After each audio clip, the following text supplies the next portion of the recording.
कहानी के शुरू में हम एक आदमी को देखते हैं जो एक गुफा में अपने डॉग के साथ था। वहाँ पर बड़े से संदूक में खजाना छुपाने आया था और साथ ही उसने इस जगह का नक्शा भी बनाया हुआ था ताकि बाद में भी वो यहाँ पर आ सके। जब वो यहाँ से जा रहा था तभी सारी गुफा हिलने लगती है। ऐसे लग रहा था जैसे कोई ज़लज़ला आ गया हो। बाहर जाने का रास्ता बंद हो गया था। उस आदमी का डॉग तो दूसरी तरफ चला गया था पर वो उधर ही गुफा में फंस गया था। वो अपने डॉग को एक संदूक और यहाँ का नक्शा देकर कहता है, जाओ जाकर थोड़ी दूर एक विच का घर है जो जादू करती है, उसको ये चीजें जाकर दे आना। वो डॉग ऐसा ही करता है पर वो बेचारा उधर ही फंस गया था। उस आदमी का डॉग जादूगरनी के घर तक पहुंच जाता है और उसको सारी चीजें दे देता है। इसके बाद कहानी में हम कुछ आगे का सीन देखते हैं जहाँ पर एक आदमी जिसका नाम एमिट था, जो उसी आदमी का पड़पोता था जो गुफा में दफन होकर मर गया था। वो बैठा अपने बच्चों और उनके दोस्तों को ये कहानी सुना रहा था कि कैसे उसके दादा ने इस गांव में खजाना छुपा कर रखा हुआ है। पर यहाँ पर हमें पता चलता है एमिट के बेटे का जो दोस्त था उसके अंकल से उसने कुछ पैसे लिए हुए थे। वो आदमी अब एमिट से उधर ही पैसे लेने आ गया था और साथ ही बहुत सारा इंटरेस्ट भी मांग रहा था। वो एमिट को नोटिस देता है कि 5 दिन के अंदर अंदर उसे उसके सारे पैसे लौटाने होंगे। अगर उसने ऐसा ना किया तो उसका घर और फार्म जब्त कर लिया जाएगा। वो आदमी सब कहकर चला जाता है। उसके जाने के बाद कुछ लोग एक गाड़ी में एमिट के दादा का कुछ सामान लेकर आते हैं जो मरते हुए वो एमिट के नाम कर गए थे। उसको एक बड़ा सा बॉक्स दिया जाता है जिसको एमिट देखकर बहुत खुश होता है। वो ये सोच रहा था कि शायद उसके अंदर बहुत सारे पैसे होंगे जो हमारे काम आएंगे और मैं अपना सारा कर्ज वापस कर दूंगा। लेकिन जब वो उस बॉक्स को खोलता है तो उसमें एक डॉग था जिसको टिम्बर कहकर बुलाया करते थे। वो उसको अपने बच्चों को देकर अपने दोस्त के साथ शहर की तरफ काम के सिलसिले में चला जाता है ताकि वो कुछ पैसों का बंदोबस्त कर सके और अपनी बड़ी बेटी को ये जिम्मेदारी देता है कि तुमने सब बच्चों का ख्याल रखना है। एमिट का बेटा उसके दोस्त की बेटी के साथ उस बॉक्स को उठाकर अंदर लेकर आता है जिसमें टिम्बर था। उसको उस बॉक्स में से अपने डैड के दादा की तस्वीर और एक नक्शा मिलता है जिसको उसके दादा ने गुफा में छुपाया था। एमिट का बेटा बहुत खुश होता है और सोचता है कि खजाने वाली बात बिल्कुल सच है। अब वो उस खजाने को ढूंढने का फैसला करते हैं। तभी उसकी बड़ी बहन आती है और कहती है, मैं पार्टी में जा रही हूँ, तुम प्लीज घर पर रहना और घर से बाहर मत जाना। उसके जाने के बाद दोनों बच्चे अपनी जरूरत का कुछ सामान लेते हैं और साथ ही अपने डॉग को भी लेकर उस खजाने की तलाश में निकल जाते हैं। वो सबसे पहले उसी गुफा में जाते हैं जो हमने कहानी के शुरू में देखी थी। उधर ही उनको जमीन पर कुछ नजर आता है। जब ये वहाँ से मिट्टी हटाते हैं तो उधर उन्हें एक बॉक्स मिलता है। एमिट का बेटा उसके गले में जो चाबी थी जो उसके डैड ने दी थी उससे वो छोटा बॉक्स खोलने की कोशिश करता है पर उस चाबी से वो बॉक्स नहीं खुल रहा था। तभी उसे अपने डैड के दादा का डॉग टिम्बर के गले में चाबी नजर आती है। इसीलिए वो उस चाबी को लेकर उस बॉक्स को खोलने की कोशिश करता है जिससे वो बॉक्स खुल जाता है। इसको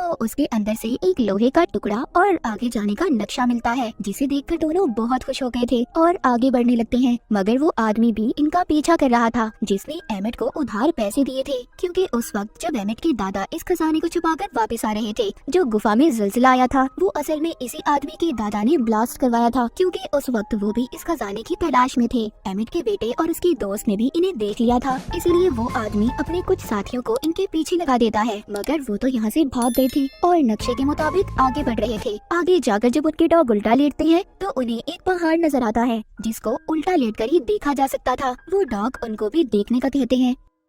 एमिट का बेटा और उसके दोस्त जब ये देखते हैं तो उन्हें भी वो पहाड़ नजर आ जाता है। जब ये थोड़ा सा आगे जाते हैं तो उन्हें आगे जाकर एक सोने का सिक्का मिलता है जिसको देखकर दोनों बहुत खुश हो गए थे। ये अब सोचते हैं ये दोनों बिल्कुल सही रास्ते पर हैं। थोड़ा सा आगे जाकर इनको एक पत्थर दिखाई देता है जिस पर लिखा था कि अगर आगे खजाना लेना चाहते हो तो तुम्हें उसी तरफ जाना होगा जिस तरफ वो पहाड़ की इशारा करता है। वहाँ जाकर तुम्हें बहुत सारा सोना और चांदी मिलेगा। अब ये दोनों और इनके डॉग्स पानी में तैरकर दूसरी तरफ जाने लगते हैं। वहाँ पहुँचकर अब ये बहुत ज्यादा थक गए थे। इनको थकावट के साथ साथ भूख भी लगी थी। वो सोचते हैं कि क्यों ना मछलियाँ पकड़कर पका ले, क्योंकि अपने साथ ये खाने पीने का कोई सामान नहीं लाए थे। उधर उनके डॉग लकड़ियाँ जमा कर रहे थे। तभी उन्हें एक सुराख नजर आता है। उधर घर में एमिट की बड़ी बेटी वापस आ गई थी जो अपने भाई को जब नहीं देखती तो बहुत ज्यादा परेशान हो जाती है। घर में एमिट अपने दोस्त के साथ आ गया था। वहाँ आकर जब ये बच्चों का पूछते हैं तो एमिट की बड़ी बेटी झूठ बोल देती है कि वो अपने दोस्त के घर गए हैं। इधर एमिट का बेटा जो अपनी दोस्त के साथ खजाने की तलाश में था उन्हें जंगल में एक सुराख मिलता है जिसमें इन्हें एक घंटी और कुछ पुरानी चीजें मिलती हैं। उस घंटी पर कुछ लिखा हुआ था। एमिट की बेटे की दोस्त उसे समझाने लगती है। उसको पता चल चुका था। वो कहती है ये हमें आगे जाने का रास्ता बताएगी। तभी उधर एक भेड़िया आ जाता है जिसको देखकर सब डर गए थे। एमिट का बेटा उस भेड़िए पर अपना बैग फेंकता है जिससे वो भाग गया था। दूसरी तरफ वो आदमी जो बच्चों का पीछा खजाना हासिल करने के लिए कर रहा था उनके पास भी वो भेड़िया आ जाता है जिससे सभी डर गए थे और जाकर अपनी गाड़ी में बैठ जाते हैं। उस आदमी के पास एक ऐसी डिवाइस थी जिससे बिजली के झटके दिए जाते थे। वो जब उस बिजली के झटके देने वाली डिवाइस को भेड़िए पर इस्तेमाल करने वाला था, तभी गलती से वो जल जाती है और हड़बड़ाहट में बिजली के झटके इसी आदमी और इसके साथियों को लग जाते हैं। उधर एमिट को जब बच्चे नहीं मिलते तो परेशान होकर वो उन्हें ढूंढने निकल जाता है। उधर एमिट के बेटे की दोस्त के पास एक ट्रैकिंग डिवाइस थी जिसकी मदद से एमिट बच्चों को ढूंढने निकल गया था। उधर बच्चे आगे बढ़ते हुए उसी जादूगरनी के घर पहुंच गए थे जिसको बहुत सालों पहले एमिट के दादा के डॉग ने एक बॉक्स और कुछ सामान दिया था।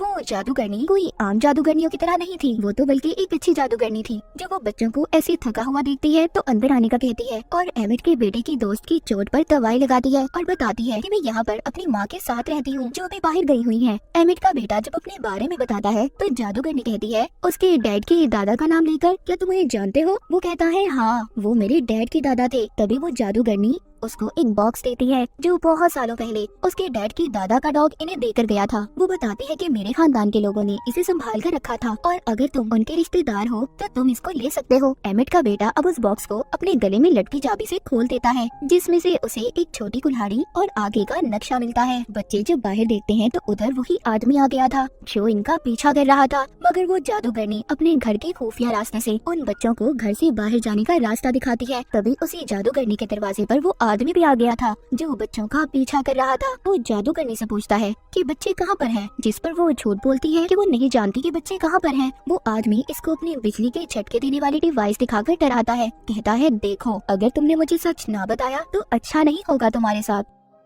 उधर बच्चे अपनी आखिरी मंजिल की तरफ पहुंच गए थे पर वहां पर एक झरना था और आगे जाने का कोई रास्ता नहीं था। लेकिन अचानक ही उधर उनके डॉग को जमीन पर कुछ निशान दिखाई देते हैं जो शोर करके उनको अपनी तरफ बुलाते हैं। वहाँ निशान में एक छोटा लोहे का टुकड़ा, घंटी और छोटी कुल्हाड़ी रखने के निशान बने हुए थे। जो चीजें इनको अब तक मिल चुकी थी उन चीजों को उधर लगाते ही पत्थरों के दरमियान एक रास्ता बन जाता है जिसे देखकर वो बहुत खुश होते हैं। तभी उधर वही आदमी भी आ गया था जो इनका पीछा कर रहा था। वो कहता है शुक्रिया मेरे बच्चों खजाने को ढूंढने के लिए। जब वो उस रास्ते पर जाने वाला था तभी उस गुफा से बहुत सारे चमगादड़ बाहर निकल आते हैं जिससे सबका ध्यान भटक गया था। इस बात का फायदा उठाकर एमिट का बेटा उन सब चीजों को निकालकर अपनी दोस्त और डॉग्स के साथ अंदर चला जाता है जिसके जाते ही रास्ता बंद हो गया था। वो अंदर आकर इधर उधर खजाना ढूंढने लगते हैं कि वो ही गुफा थी जहाँ पर एमिट के दादा ने खजाना छुपाया था। ये सब ट्रॉली में सवार होकर आगे बढ़ने लगते हैं। बाहर वो आदमी जो खजाने का पीछा कर रहा था वो बॉम्ब को ब्लास्ट करके रास्ता खोल लेता है। तभी बॉम्ब के फटने की आवाज एमिट भी सुनता है। वो भी उधर पहुँच चुका था। अंदर गुफा में एमिट के बेटे को वही संदूक मिल जाता है जो एमिट के दादा ने छुपाया था। वो जब उसको खोलते हैं तो उसमें सिर्फ हड्डियाँ थी। वो सोचते हैं कि मेहनत करने के बाद भी हमें सिर्फ ये पुरानी हड्डियाँ मिली, क्या फायदा हमारी इतनी मेहनत का। पर टिम्बर को उधर सोने की एक हड्डी मिलती है। जब वो थोड़ा सा आगे जाकर देखते हैं तो वहाँ पर बहुत सारा सोना था। उनको अपनी आंखों पर यकीन नहीं आ रहा था कि उन्होंने खजाने को ढूंढ लिया। लेकिन उधर वो आदमी जो खजाने की तलाश में था उधर आकर सबको पकड़ लेता है। उधर ही जादूगरनी का डॉग भी आ गया था जो उस आदमी पर हमला कर देता है। तभी सारे डॉग उसके बाकी साथियों पर भी हमला कर देते हैं। तभी एक आदमी का हाथ वहाँ पर लगे हुए बॉम्ब पर गलती से पड़ जाता है जिससे वो जलने लगते हैं। पूरी गुफा हिलने लगी थी। सब लोग जल्दी जल्दी बाहर आ जाते हैं। बाहर आते ही वो आदमी जो खजाने के पीछे था सबको कहता है ये खजाना मेरा है और बिजली के झटके देने वाली डिवाइस से भी डराता है। तभी एमिट के बेटे की डॉग्स उस पर हमला कर देते हैं। वो डिवाइस गलती से ऑन हो जाती है। उसके चलते ही उसे और उसके साथियों को झटके लगने लगते हैं जिस पर सब हंस रहे थे। लेकिन एमिट अभी भी परेशान था क्योंकि उस खजाने तक जाने का रास्ता बंद हो गया था। वो सोचता है अब तो उसे 5 दिन बाद अपना घर खाली करना ही पड़ेगा। पर तभी उधर टिम्बर सोने की हड्डी लेकर आता है। अब उनको कहीं पर भी जाने की जरूरत नहीं थी। एमिट सोचता है कि इसको बेचकर तो उन्हें बहुत सारे पैसे मिल सकते हैं जिससे उनका घर भी बच जाएगा। मूवी के आखिर में दिखाया जाता है कि एमिट के बेटे को एक जानवर के कंकाल में से एक और खजाने का नक्शा मिलता है जिसको देखकर ये बहुत खुश होते हैं और फैसला करते हैं कि इस खजाने को भी ये ढूंढेंगे। इसी हैप्पी एंडिंग के साथ ये मूवी यहीं पर खत्म हो जाती है।